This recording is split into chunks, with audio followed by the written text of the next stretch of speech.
When it comes to working with arrays, a very common thing that you're going to be asked to do is to find the range of an array. So if you come down to line 5 right here, you can see that we have an array of 5 or 6 integers, and they range starting with the number 5, but then it goes to 1, 3, 11, 100, and then 23. Now, this is all well and good, but there are many times when you want to know what the minimum and what the maximum value in an array are. Now, there are some helpful methods that will give you both of those items. So if I do array.min,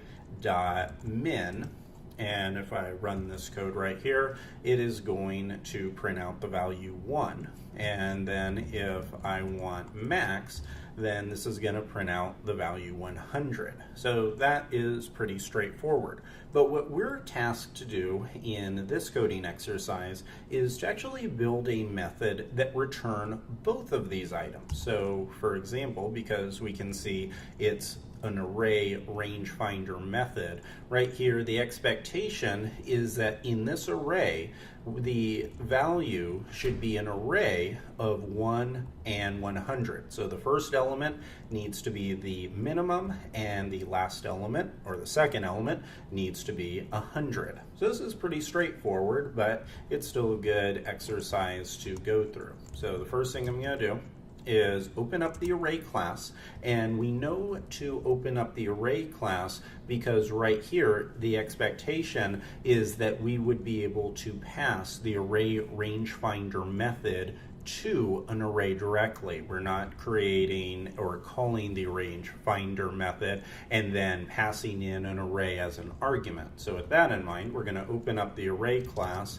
and then just define this method.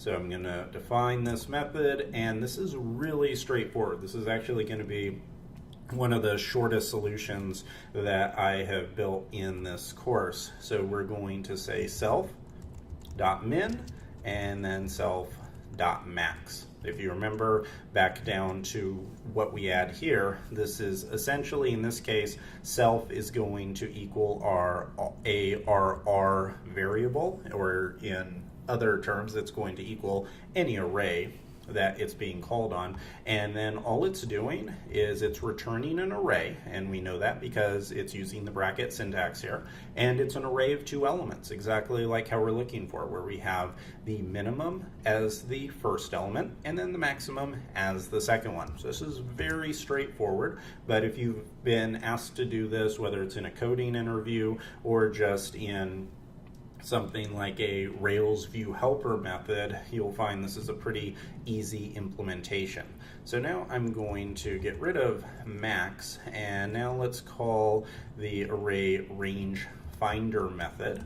And if I run this, this should return 1 and 100, and it does. And just for good measure, let's put in 200 as the first element here. Let's run this, and it should be 1 and 200, and it is. So it's all working nicely. Now if I open this up and run rspec March 4th, our test should be passing, and it is. So that is how you can find the range of values in an array in Ruby.